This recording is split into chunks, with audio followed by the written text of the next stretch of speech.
Вот здесь перемешиваем этот щебень, чтобы прям хорошо он перемешался. Клей целиком обволакивает каждый камушек.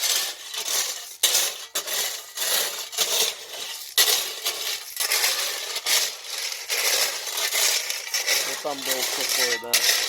Вот мы его покрыли.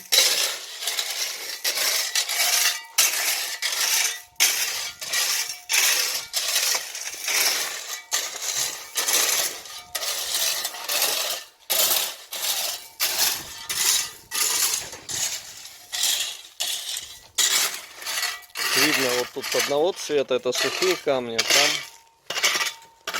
лакированные.